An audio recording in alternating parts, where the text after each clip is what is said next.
super fun. It was so super fun. It was like we were in survival mode at that point, you know. We weren't even done. We weren't even done yet, you know. And it's just like, and we're like, we kept saying, "This is so fun. We're having so much fun."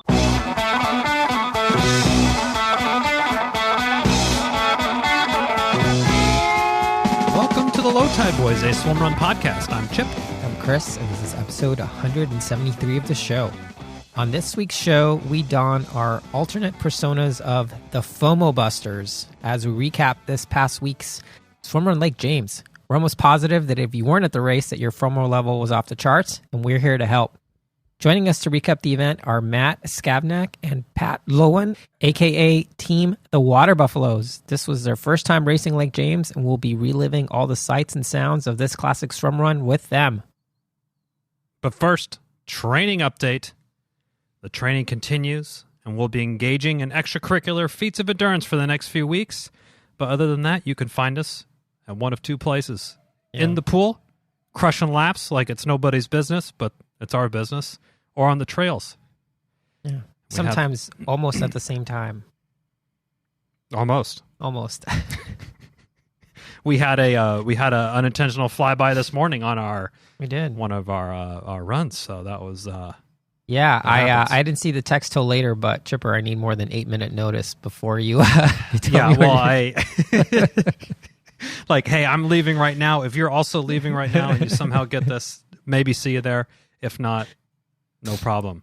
Yeah, I actually saw it on my run because I got another text. And I was like, oh, well, let me just swing by this, and I happened to catch it. It was funny. I was cresting the hill, our hill that we do all of our hill repeats on. Whenever we get hill repeat workouts, where we go, and I had the sun behind me, so I had the good view. So I saw you right away, but then I was coming off the hill, and you were like, oh, like I couldn't see you, and then as soon as you got close enough, and I noticed your leg hair, was a golden fleece. Like reflecting off of the morning light, I was like, "That's Chipper, that's Chewbacca legs." That's there's a Wookiee among us, and that must be my swimrun partner. We're just a silhouette of a man and with then hairy just legs. fuzz hair. Okay, wow. If someone has some serious Photoshop skills, this could get ugly. By the way, right after I saw you, I saw like the largest turkey I've ever seen in my life on the street. I probably chased it from the other side of the hill over that way. Maybe. If anyone wants to see a photo of it, DM us. I'll send it to you. It was huge. We also will provide turkey photos in our DMs as well. On to this week's Shoutout. Yeah, so this week we're shouting out everyone that raced Swimrun Lake James. It's a pretty obvious choice, but hey, we love this race and everything that it does for the sport. And to be honest, if we want the sport to grow here in the U.S., we have to support the races that are leading the charge, and we need to keep showing up. So thank you for showing up, everyone that showed up at Swimrun Lake James. In Nabu, North Carolina. Yeah. We would have been there if it wasn't for yours truly having to work. That work stuff is really, really gets in the way of all the fun. It's a real inconvenience. It's a real inconvenience of the fun. Now, on to this week's Wisdom Nugget of the Week. Don't let fear put your dreams to sleep. Stevie Wonder. The musical genius himself. He is. What was this off a certain album? It wasn't off a certain album. It was an interview. I heard him a few weeks back, and I was like, oh man, that was such a great nugget because it's true. It's true. The only thing that can stop your dreams, and he's using the metaphor of, dreams putting your dreams to sleep, which is pretty clever because he's a musical genius. But yeah, man, it's all in your head. And don't let fear be the thing that stops you from trying. Yeah. Or even getting started. Sometimes it's like the thought of, this mountain is so big. I can't even get started. You're almost paralyzed with it. Yeah. And don't let that stop you. I'm not a good swimmer. I have never swum over water. I can't do hills. I can't do the insert XYZ. You can't have courage without overcoming fear. So is that next week's nugget? You're a bonus nugget. Okay, I love it. Bonus nugget right there. I love it. Now to this week's feats of endurance. Take it away, Chipper. Back to me. So we're keeping it local in Marin County. This week's winner is Rob Dick. He's a Marin County resident who's also half of the team of Gin and Tonic, who raced, I believe, Attila Catalina. Yeah. And a few other races we've seen Rob and his partner at. This past weekend, he crushed the Belgian waffle ride. If you don't know what that is, well, it's only the coolest gravel bike race around and worthy of a feats of endurance. That one, although I don't have a gravel bike or really a bike at this moment, it is on my bucket list because it's such a cool ride. It's a super cool ride. And you get Belgian waffles at the end. I love waffles, so I'm here for it. Well, if you want to join Rob and all the other cool kids in the Low Tide Boys Strava Club, head to Strava, search Low Tide Boys, and join everybody there. We're over 450 members probably at this point. So join in, dole out kudos, receive kudos. I was slinging kudos at all the Swimrun Lake James races this week, and I saw who does the one big run, long run, or who chunks it up into the different legs. Yeah, Amy from Team Adorkables chunks it up, and I was determined to assign kudos to every leg of that race. So if I missed one, Amy, let me know, and I'll hit you up with another kudos there. Now over to the news desk for this week in Swimrun.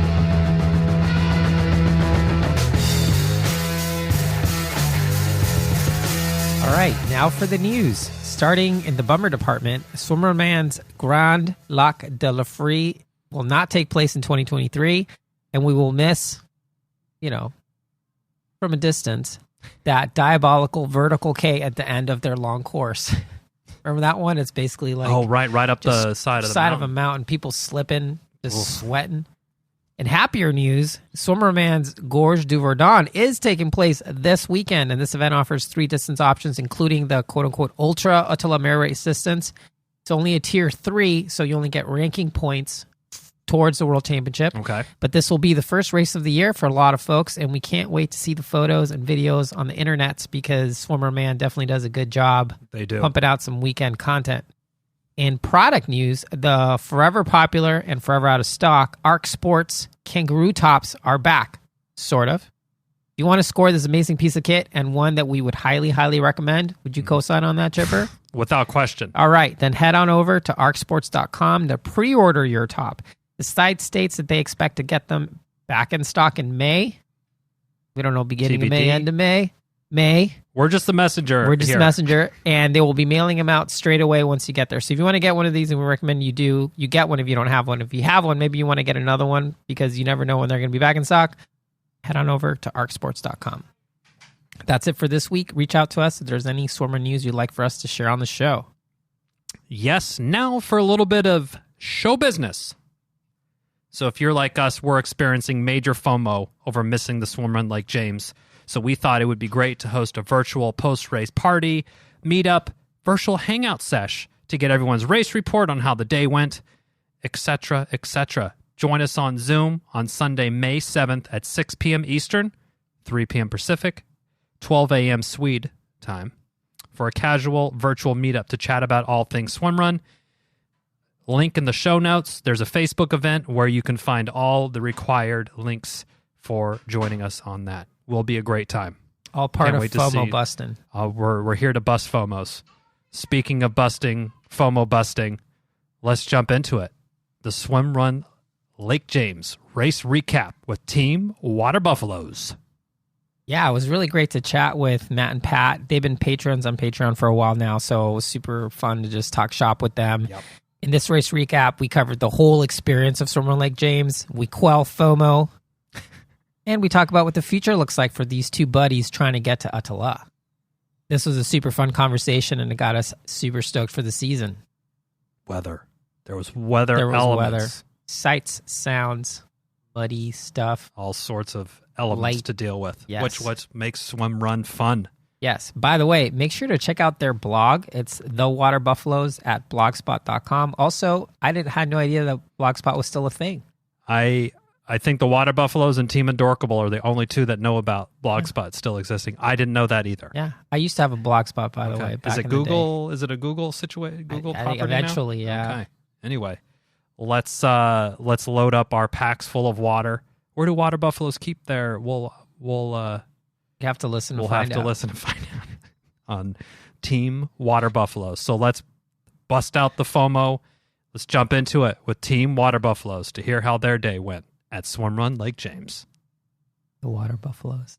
think we had to say it one more time. It's my water buffalo impression. I have no idea if that's accurate or I just made it up.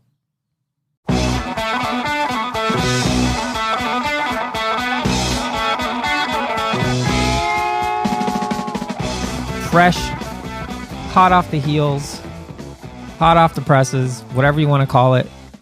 Swimrun Lake James just happened. Joining us is Team the Water Buffaloes, Matt Skavnak, Pat Lowam. Thank you so much for joining us. Welcome to the show.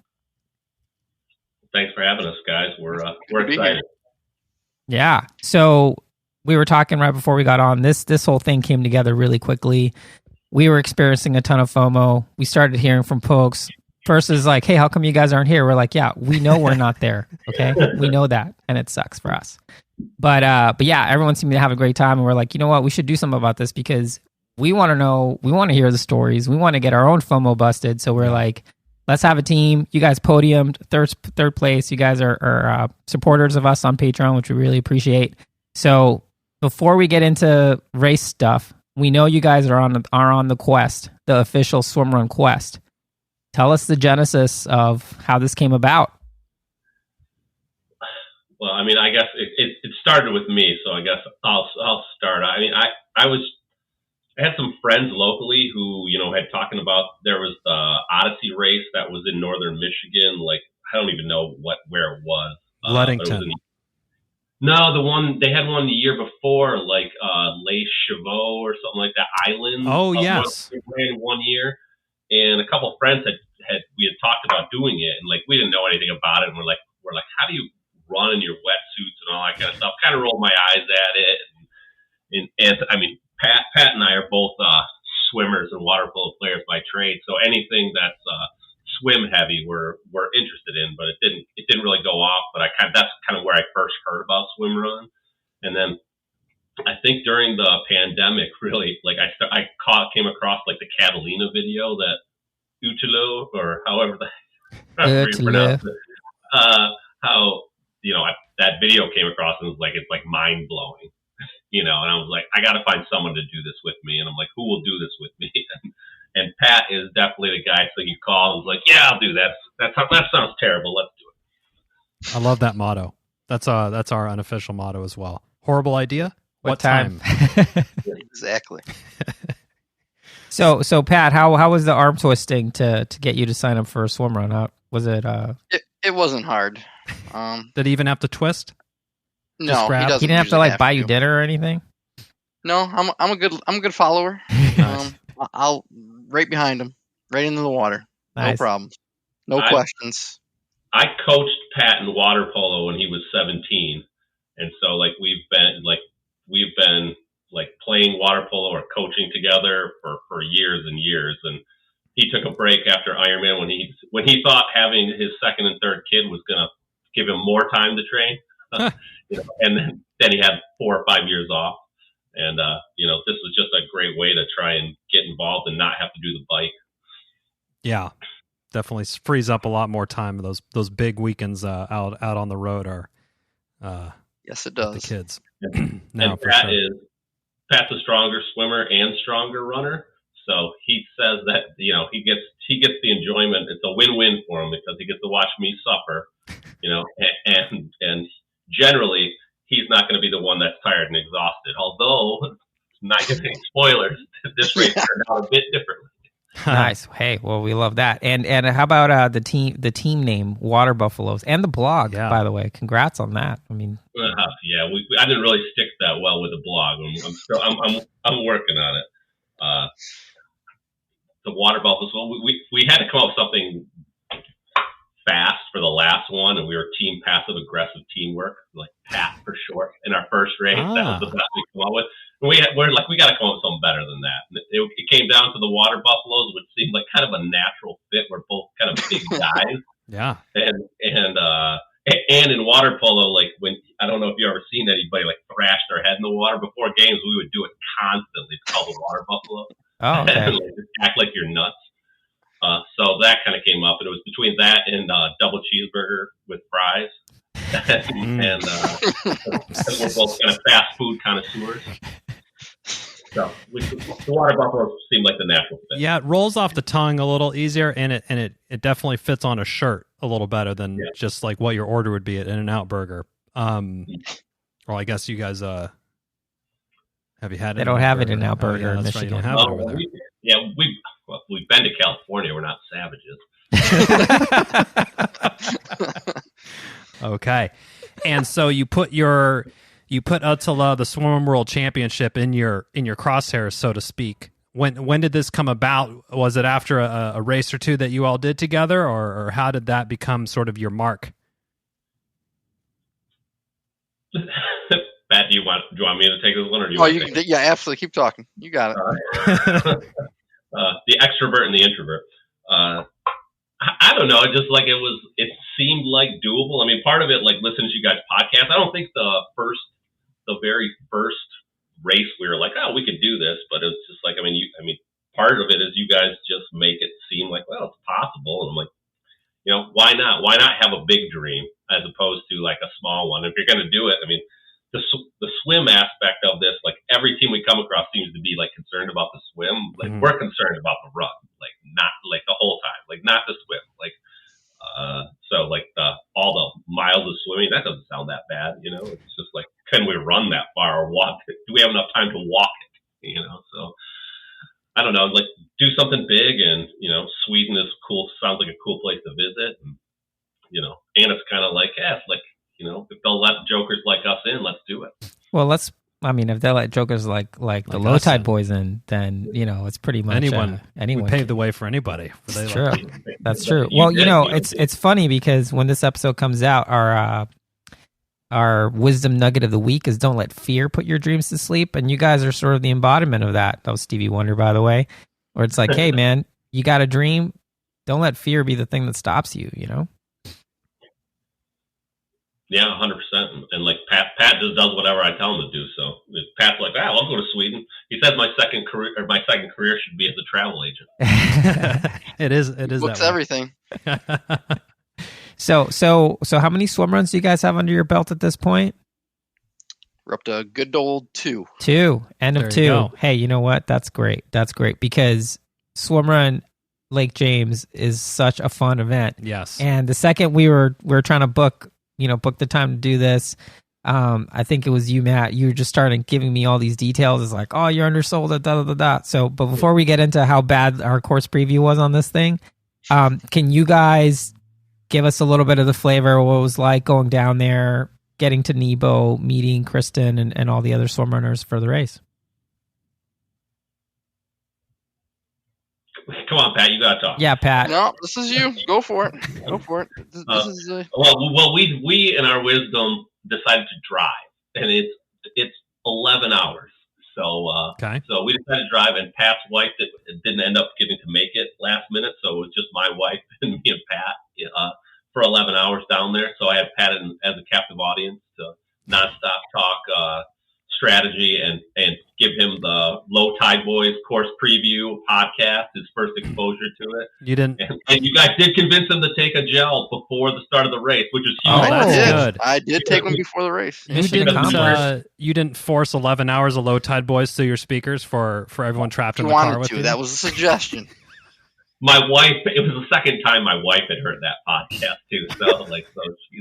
So that's the level of fanboy commitment I have. Like, if you guys look at your demographics in Michigan, like that's probably just all me. Okay. Well, we'll check the numbers after. We don't even make our wives listen to our show, so. Well, when we got down there. I mean, we stayed in Morganton, which was a little bit further away because I'm a real Marriott points guy, so I had to get my points, and that turned out to kind of be a bad decision because looked like everybody else stayed at VRBOs nearby, and the lake was like amazing. When we got there, the views are, pretty incredible. We have Lake Michigan right by us, but it was really cool, and the vibe's just so different from triathlon, where like people were there, and you talk to other teams. We met a couple other teams and had a couple beers that. At first we went to the Shakeout that Marcus and Kavika had with Trista and Amy. And I mean, they were all super cool and acting like you knew each other forever. I mean, Pat and I showed up totally all kitted out and geared up, ready to go. Nice. Everybody else was just standing there, we're going to change when, we got there. I'm like, well, we're ready to go now. We're ready to swim run, baby. Let's go. Yeah.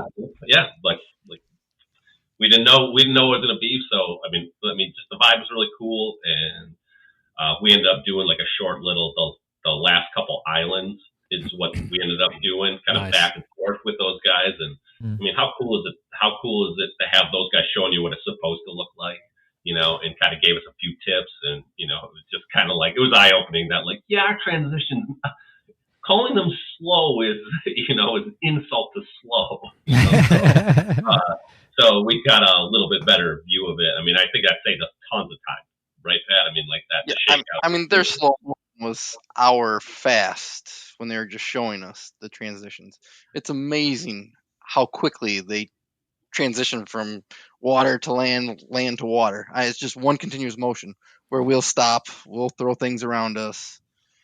They're done in 10 seconds. It takes us 45 seconds if we're dreaming to be out of there. Yeah, and that's you kind of hear it in triathlon, like, oh, transitions is the third discipline. Well, in swim run, it's swim running is like marrying the swim portion and the run, and from run into swim and vice versa, is like marrying that together and having that be such a fluid motion, like Marcus and Beak and the Endorkables and some of the more veteran swim runners out there.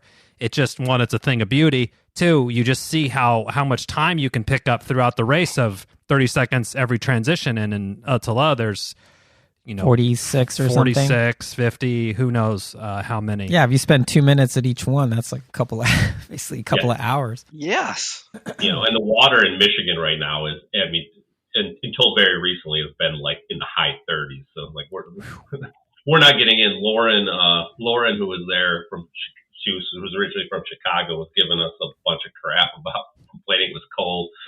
She ended up winning the short course, but it was funny. We're like, we're probably being babies, about the cold. But if we had gone into the race without that shakeout, our transitions would have been a disaster. I think I got my hand wrapped around the tether, got my leg wrapped around the tether. I tripped over it a couple times. I mean, like the tether was a disaster. In the race, Pat would just untether and just drop it on the ground when we got out, just to save us from embarrassing ourselves. Well, yeah, the shakeouts are invaluable, and we're glad the Dorkables and the Spam Fika carried on with that, and you all had it was a good service. I think it's like a thing now. I think at any race where either we're there or any seasoned, quote unquote, seasoned swim runners, like there's a shakeout happening, which is great. Fantastic. Love it. And so you had a couple warm up beers at Fontaflora before when Kristen and Tony, the two race directors, went over everything. How are you taking in the sights and I guess the finish line area of Lake James? That's a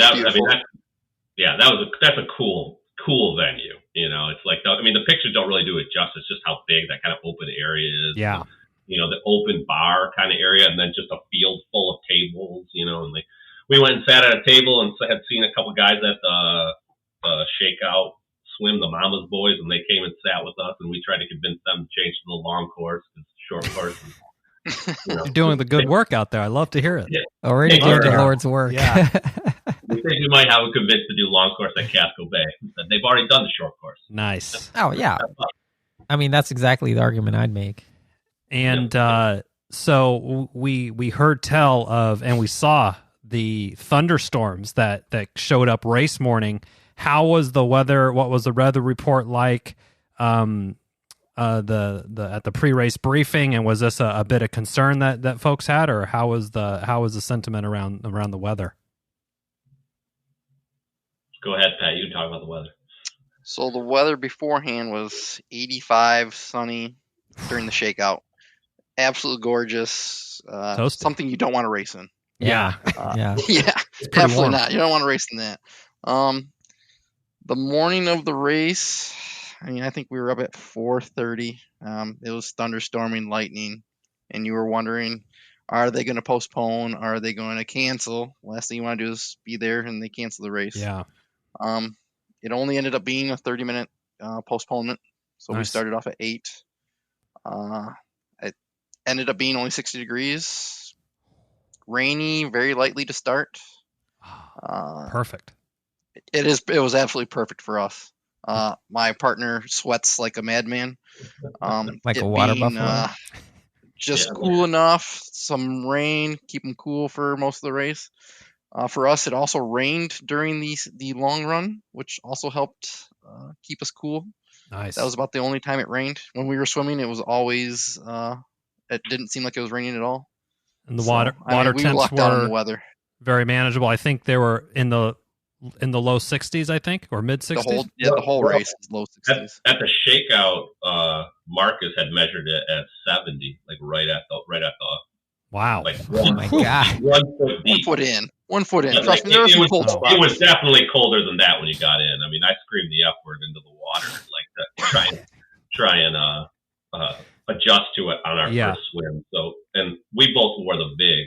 We both had bought the Orno X too, just because we were worried about it. But we went with the VIG, and we were completely fine. Nice. Okay. Was this your first time racing in a VIG? No, we did the VIG at Mackinac Island too, because Mackinac Island, our first race, I mean, the weather was like 80 and the water was 70. So Nice. Wow. Yeah, perfect. Okay, and then Pat, you had a gel before. I'd love to hear a little bit more about this. Where'd you hear such a great tip? Yeah, that podcast on the way down in the car. We were doing it was the report of after the race. So you guys gave a report of after your race experience, I think, and what you guys did for that. And a Learn gel from our before the mistakes, race hopefully. seemed like a really good idea. So I did that. That was good. yeah, It worked out for the long haul. This coming from the guy whose first century ride, he decided that water would be enough. Would be enough for him to make it through. And I did make it, by the way. ride was very Yeah, let the record reflect that Pat did make it. And Did he make also just It brought wasn't over about pretty. It wasn't pretty. and he brought over a gallon jug of water. And he slugged some of it down as well on camera. We'll just have that noted as well. yeah, he wanted to do the whole thing with 3 gels. So I had carried a lot of extra gels to feed him through the race because I figured he would. So Yeah. I was loaded up by the Precision Hydration 90s, and Nice. Nice. we really like I really like the Power Bar Hydros too because they have the water in them to just go I've heard down about with it. this. Trying to find the water on the course out there was that was one of the challenges. And Pat forgot his Hydro flask. Yeah, that was the best move ever. which came back to haunt him later. Yep. Right. Well, I can't wait any longer. We got to jump into the race report. So you had a little bit of delay due to the thunderstorms, but it was off in 30-minute delay. So at 8:00, and then that first run leg, from what I remember, is kind of tricky through some technical single track kind of, and then you hit that first swim. Well, you guys on your course preview, which I listened to at least 6-7 times, had talked about, I think Kristen and a few other people had talked about, like, you got to get to that first turn. Like, you want to get there early, otherwise you're running behind people that might not be your pace or whatnot. And so I knew that, and like, Pat, we got to stay toward the front, at the beginning of this, but I thought we were going to start the race the other way because it starts toward the parking lot and then you head right into the woods. So you only got like 150 feet. I thought we were going to run across that whole huge field. Like we have tons of time. And then You're they all lining lined up just like, hey, why is way. everyone looking at us?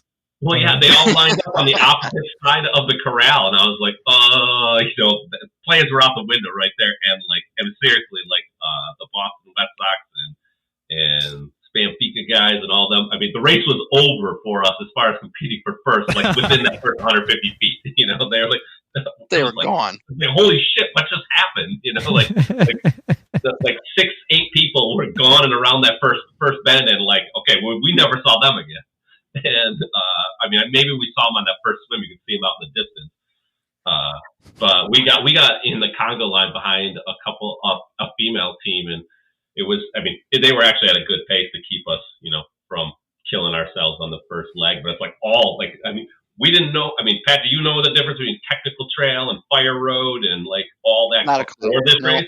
Yeah, you guys talk about it all the time. It's Like, kind of subjective too. technical Yeah. trail.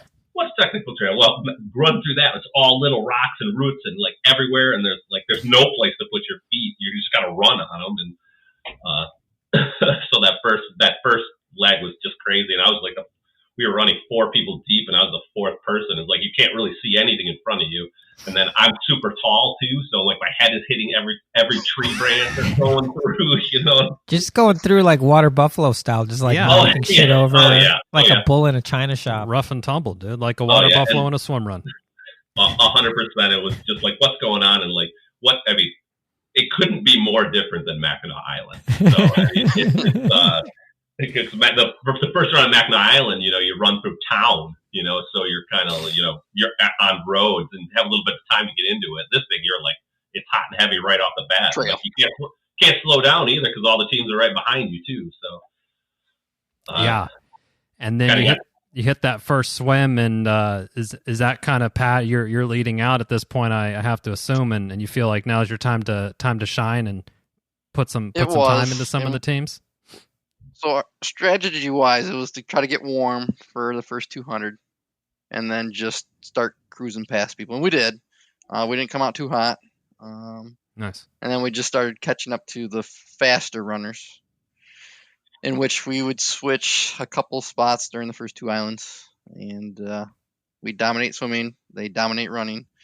And eventually we would get to the long run, which they just kind of take off.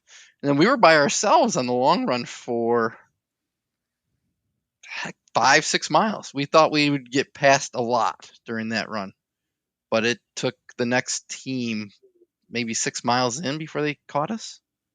Yeah, but in the first mile, the team, the women's team that eventually beat us, I think it was Liz and Kelsey.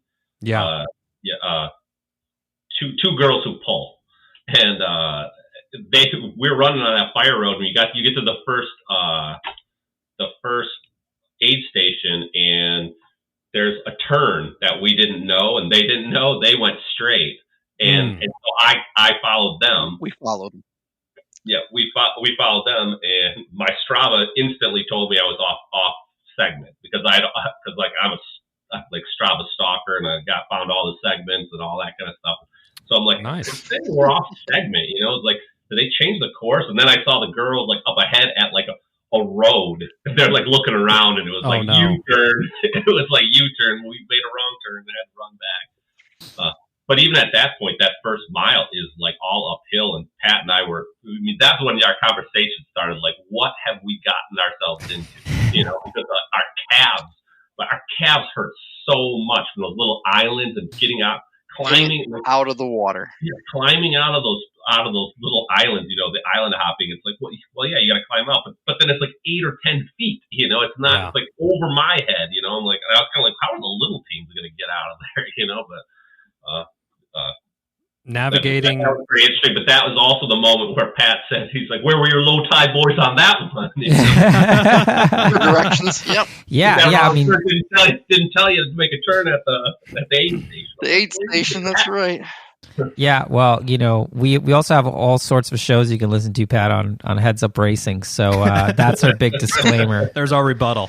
It's our rebuttal. But yeah, you know, that run is really interesting because I remember when Chipper and I did it, we were also kind of like, we passed a couple teams and then we were just by ourselves the whole time. But it's sneakily hilly. Yeah, and there's a couple little kind of shit kickers where you're kind of, you know, zigzagging up and then dropping down. Did you guys keep a steady pace there? And how happy were you when you saw the water when you were coming down that last hill? Well, we had to get to the water because, like, I mean, I think they said that you guys last year, like, the brush had kind of been cleaned out, and there's a path, like that last kind of mile down to the water. It was all like leaves and bushwhacking, and we're like, where the hell are we going? And we keep seeing the water to our right, and we're like, and I keep looking for the tag. It's like, tag's got to be over there, and like, but nope, it's way further ahead. And like that last mile of it seemed to last forever before we got to the water. And so that will be that's very much in the Attila style of, and I remember the long run. I mean, I remember being out there with Chris, and you're like, we are literally. It doesn't look like anyone's been out here ever. It's like just raw nature ever. And that's other than last year around the fire road tracks, but third week of April. But there's a fire road there. They had done part of it. They had done a controlled burn on one section too, so that was a little. I mean, literally, like right up to the side of the road was all blackened. You know, it's like that was kind of weird. And I mean, in the fire road aspect of it, I mean, like it was the 2 grooves for tires were like filled with water and mud, clay mud, which we don't have much clay around here, so we didn't have any experience with that. And then the middle rut is like super hard and like crowned, so that's hard to run on. And then it's got those big rocks on the outside, like pick your poison. It's like Pat and I both are aspiring trail runners, but we're both much more used to road. We're like, where's the firm ground where we get to run and it'll be nice? None of that. And Pat, that guy with the bike. Pat was a guy with a bike passed us on a mountain bike. You mentioned the hills, and we got to like probably the biggest hill, and Pat yells out at him that he'll buy his bike from him. I'm like, nah. We're like, well, what about a ride? And he's like, nah, you guys be fine. And then we outwalked him to the top because he could not get up the clay on his mountain bike.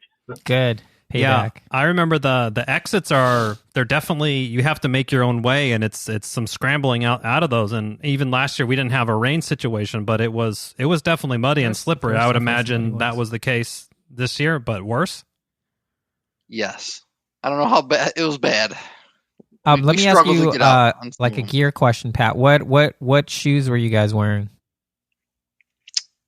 You wearing the official shoe of the Low Tide Boyz, the Swimrun podcast? I am. Okay. Pat wore the Saucony Peregrine 12. Peregrine, yeah. Okay. I have those too, but I upgraded to the 240s. And how was the grip on with those shoes? Because inquiring minds I want to know. I guess. I mean, I want to know too. Outside of the clay, the Peregrine worked out really well. You stick almost anything any rocks you'll stick to. You stick to anything that's a solid surface. The clay was hard to. It's just difficult in the clay. I think any shoe's going to struggle in mud and clay. It's just unless you got some 8mm lugs or like soccer cleats or something. Right. Yeah, his lugs were much bigger on his shoe than the Adidas ones, but like I thought we both were just pretty equal as far as traction went. I mean, the downhills and the turns on the fire road when you were like trying to plant your foot in the clay, it was a lot of oh shit moments. Yeah, your tires coming out from under you, feeling sort of. Yep. Yeah. But tailbones are still intact. At this point, yes. At this point, someone else has struggled, but we don't want to give away the ending of the race. Yeah, that's true. Well, I took a tumble. One was that on the long run? No, that was on. That was on the long run. Okay. Yeah, it was a chipper baby deer like situation. Chris had the tether went. He felt it get real taut, and then a little bit of whiplash coming back as I just totally biffed it and tossed my gel. I don't know what I was just not paying attention or something. We didn't tether on the long run. We didn't tether on a lot of the runs. The only section of the long run we did tether was probably the one we shouldn't have when it was all that last mile that was all like climbing over logs and around things. Yeah. And another team passed us on the way down to the water, which Pat and I kind of looked at each other, kind of chuckled because we're like, it took you this whole time to catch us from our swim, and now the long swim's going to come. It's like I looked back at one point and I was like, man, have they started swimming? Damn. Yeah. So after that long run, you have sort of like the heavy swim sections. Yeah. We really enjoyed those. It was pretty fun. Kind of swim out to a random island. There's some volunteer there basically telling you which way to go. How did you guys navigate that section? So the long swim, as Scav says, don't watch the buoys. He got that hint from you guys in your podcast. Don't follow the buoys. Straight shot it. So we did. I think we passed a few other teams in the middle there who were kind of they just lined up on the buoys, swam to the left of the buoys instead of the right of the buoys. And it looked like they were kind of zigzagging through there. There's a little bit of a current. I think that's where we made up. The girls' team had passed us early in the run, on the long run, and we didn't think we'd see them again, but we saw them again kind of at the end of the long swim, and I think they got on the buoys because they turned out to be, very similar in swim speed to us. But so we don't know how we made up that gap, except if they got on those buoys and made the swim longer. Nice. And then I remember there was like if the sun is coming up at the right time, it was kind of a little bit difficult to navigate some of the glare off the water. Or am I? Do you remember in that, Chris? Yeah, but maybe I don't know. With a 30-minute later start, it might not have been a problem for you. Yeah, or maybe you guys didn't have sun. Was it cloudy still at that point? Oh no, that's one was beautiful. That was like I was like looking around, and then that's when you notice like all the hills in the background, and just how beautiful the lake that you were swimming in was. Now I didn't have to sight or do anything. I just had to follow paths, so it's a lot easier for me to say that, to look around and like have a good time. Isn't it great though? We still had some cloud cover. It was the sun was coming up behind the clouds. I mean, it was just beautiful, absolutely beautiful. And the water after the long run, the water could be 40 degrees that you were just begging for it, essentially. Oh yeah. It was. We were so happy to be done with that run. It was just like, and like I call it run because like going into it, I'm like the worst that we could do is probably like a 110. We did 130, so it was solid. We were solidly overestimated our ability. You'll chop it down next year. Yeah, it happens. Well, we're going to work a lot more hills next year. Yeah, for sure. So then you kind of get into the meat and potatoes of the course, which I think Chipper and I would agree is just super fun, where you're jumping in and out of the water, these like 50-yard swims over the little ridge, like through a campground, islands with no names type stuff. Pure swim run. Just tell us how fun that was, because I need that for my FOMO to get satiated. To get busted. Oh, Pat, you look like you. Do you want to give them the bad news about how we walked a lot of those islands? Because climbing out of them started to really hurt our legs. Getting out of those 10-foot areas uses muscles we're not used to using, and then trying to run on that when they hurt is. So then we start walking little chunks of those little islands, those 0.05 islands, and we're walking little pieces of it, thinking, "Gosh." Just trees and limbs everywhere. I mean, Chris, super fun. It was so super fun. It was like we were in survival mode at that point. It was like I think that was the point where Pat's like, yeah, I'd rank this as hard as a marathon. We weren't even done. We weren't even done yet. And it's just like, and we're like, we kept saying, this is so fun. We're having so much fun. But it was also between every swear word I could think of, as 3 limbs are hitting me in the face and my leg, like, where are you going? And, he just gets out of the water and throws the tether down. He's like, there's your tether, pick it up and, follow me. Wow. Well, we can't climb together. There's no way we can get up there with the tether climbing, so let's just toss it on the ground. One of those exits had a rope to go down to the water. Oh, right. It was like at least 10-foot drop down there, and you could see people were trying to slide down the clay and everything like that. And Pat went first and kind of went down there, and he tries to step in the water, and he falls in. He's like, "Oh, it's deep," and I'm kind of climbing down. I'm like, "Oh, it's deep," and I'm like, as I'm kind of falling down, so I throw myself backwards, backwards and butt first, and I landed in like a foot in the shallow spot. So I was not pleased there, but that kind of summarized our day. I mean, you painted a great visual, so our listeners, thank you for that. I can really picture it. I remember the rope. I remember this exit or entrance, whatever it was. I guess I don't remember it that well if I can't tell you which way we were going on it, but I do remember that being tricky to navigate. And I think that's when we had to swim across the current too, because that was the one where I knew we were going slow, and Pat did all the swim leads. I just didn't realize that was the point where I think, Pat, where you started struggling, because you put so much effort into that swim. It felt like it took just as long as the longest swim, and it was only 500 yards. Yeah, and it took just as long.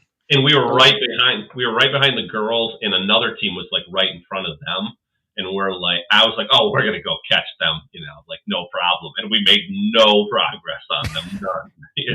So it's just like, I think because we saw them at the exit, and we're like, you guys are really good swimmers. Like, we have no chance of beating you. Like, none. We're going to see you at every swim exit, and then you're just going to run away from us. I love it. And then you probably started getting into the place where you did your shakeout the day before those last kind of few islands. Well, there was one. Well, when you talk about the bouncing all the islands and stuff like that, and we were following those girls, who I think they should change their team name to Navigationally Challenged. They were waiting for us on one of these beaches.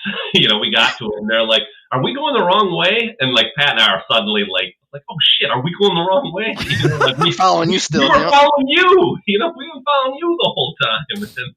And it was a beach that was, the exit is to the right, but there's a buoy like right in front of you. But it's a blind beach. And I think they mentioned that in the course preview, but I was drinking beer and on Instagram, so I wasn't paying attention to it. Yeah, that's kind of my own fault. But that was one. That was probably like the most fun part. Then we got to that Brian swim portion of it, and that swim, I can see why she says, it's like you're halfway through it and you get to that point of like, why am I doing this? Why am I doing this? This is taking forever. I just want out of the water, and that island. I mean, Pat, like we talked about, the island wouldn't get any closer. Watching the buoys, they just wouldn't get any closer. Eventually, we got there, and that's where where we got to the part where Marcus and Beak had showed us that exit, and they showed us how not to use the rope because we were taller. We could just go straight and to the side of it. Yeah, use a tree to get up. Yep. And since we had run those hills, I mean those islands already, we kind of knew everything that was coming, and it was a lot less stress, like kind of wondering before we got to that like last run exit up the boat ramp. Right. Yeah, that boat ramp's a kick in the pants too. On and that last run, the last run was. Oh yeah, the last run is definitely where we should have taken that last gel. I think on that. But how was it for you guys? Yeah, we did. I did. Nice. You did. Good. You guys said that. I had one of the 90s left, and I think just took the whole thing. And Pat didn't have anything, and I could tell he was kind of acting weird. Kind of like you guys have described before, because like.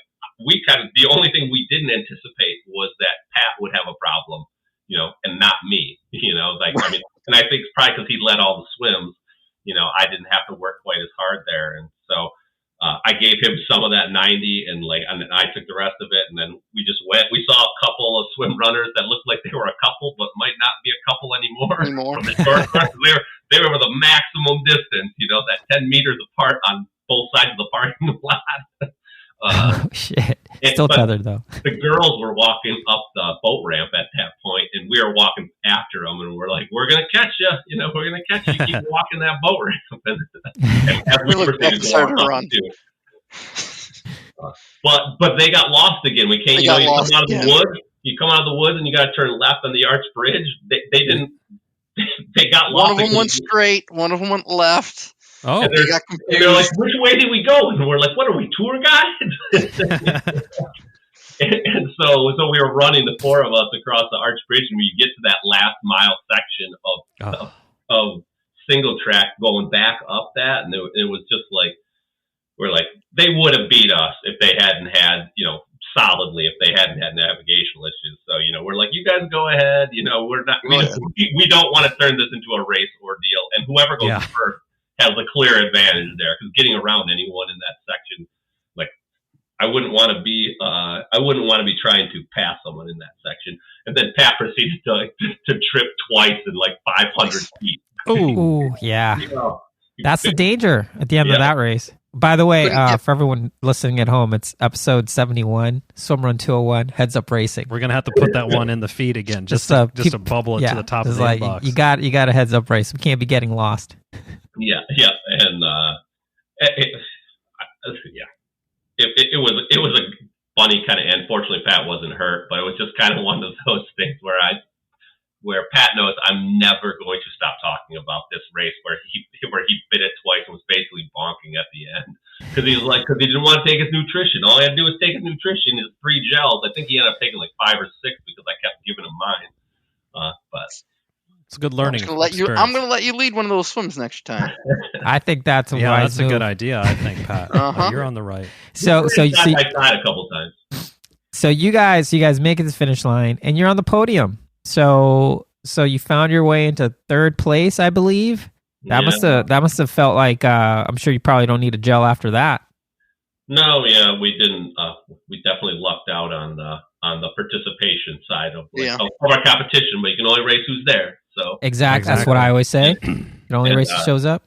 And I mean, I can't complain. I mean, like we had thought like we could go a faster time, but it was like one of those things you just don't know what you don't know, and that race was, I mean, like as hard as a marathon.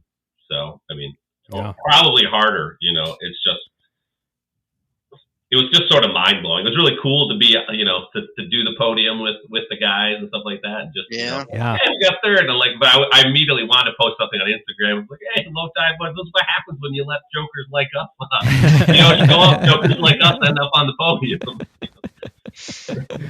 Nice. Too funny. And then the post race festivities are unmatched at Fonta Flora Brewery there.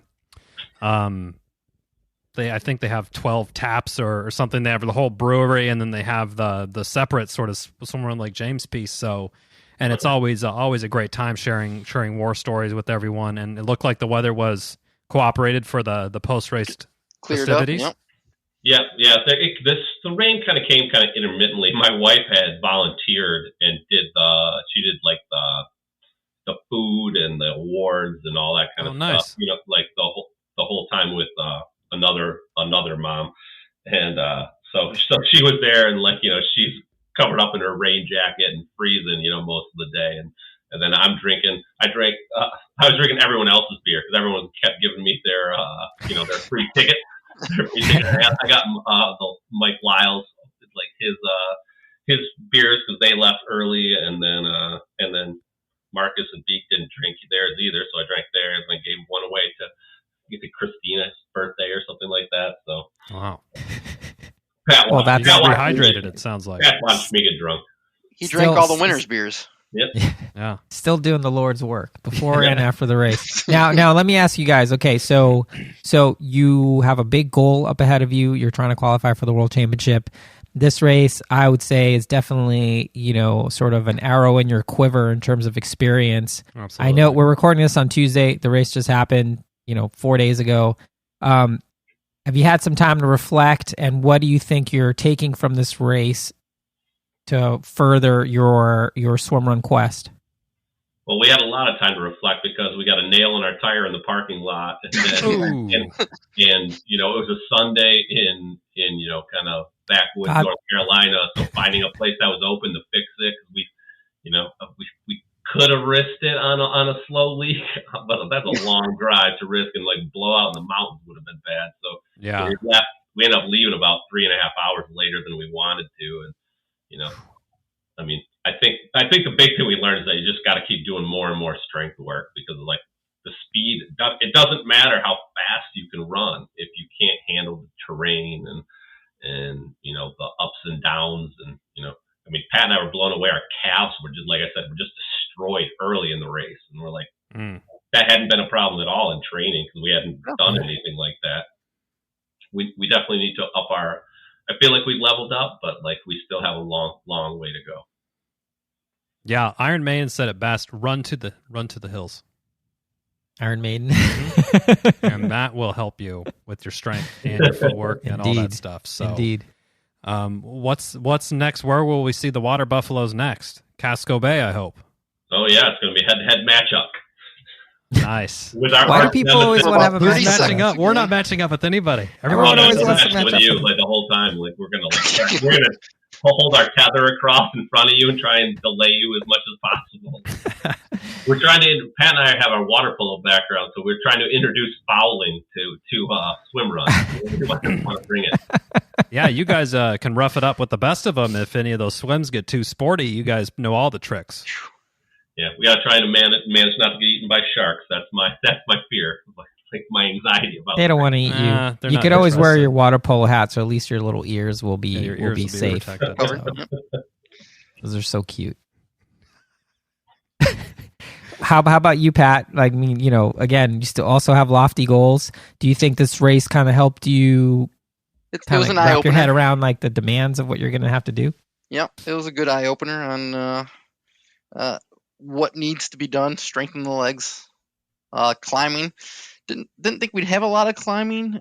Again, it's the muscles you don't use climbing on. You could almost add rock climbing into your rock climbing walls to strengthen those kind of muscles. Just for certain getting out of the water. That way you're not wrecked. If you're not wrecked, you can then run. I mean, we run all the time, 15, 16 miles, no big deal. But if your legs are wrecked from climbing, you cannot run. Yeah, as we found out on the long run. Yes. Yeah.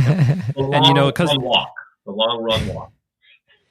Well, it's good to have a strategy to conserve as well. I think a run walk strategy is certainly something. I mean, we've deployed that when times have turned on us. But even doing a trail race or something up a pretty steep hill, you got a 3-mile climb. You can't just sprint up that thing. So you gotta chunk it up. So having a strategy how to do that. But like you were saying, Pat, just the more dynamic of an athlete you can be, is really going to help you get out of a lot of swim run adventures, so to speak. Yeah, very much. Yeah. Yeah. Well, guys, we know it's late where you guys are at. We want to thank you so much for taking the time to come on the show on super short notice. I'm so glad we made this happen. This was super fun. So, Matt, Pat, thank you guys so much for coming on the Low Tide Boys, a Swimrun podcast. Thank you for having us. Appreciate it. Like I said, we've been waiting all semester. Nice. And we'll see you all at Odyssey's Casco Bay. And we're going to do a shakeout there as well. So if you're hearing this and you're signed up for Casco Bay, stay tuned to this very program. Plus a post-race party. Yes, Casco Bay, we do a shakeout to front end and then post-race beers with the boys after. So I'll take some of those drink tickets next time. Yeah, and we're taking them. We get first dibs, though. It's our thing now. You got it. Yeah, we'll just take whatever drink tickets you guys don't. Or Chipper will take whatever drink tickets you guys don't want. Cool. All right, guys. Thanks again. Thanks, guys. Have a great night. That's it for this week's episode. Thanks so much for listening to the show. Make sure to subscribe wherever you listen to podcasts and leave a rating or review, since that's the best way to help other people discover the show and the sport of swim run. Check out our website, lowtideboys.com. That's boys with a Z, for swimrun resources, including gear guides, tips, how-to videos, and so much more. Make sure to check out our meme page at The Low Tide Boys on Instagram. If you have any questions or suggestions for the show, send us a DM or email us at lowtideboys@gmail.com. We'd like to thank Riding Easy Records for our show music, and of course our wives for their support and tolerance of our swim run and other activities. Lots of activities. Lots of activities. Finally, you can support our efforts on Patreon. Until next time, get out there and go for a swim. Then a run. And then a swim. Then another run. Then another swim. Then run some more. Just keep going. Let's go. And then stop at some point because, And fuel. Don't forget to fuel. Gotta fuel too. Of course, yes.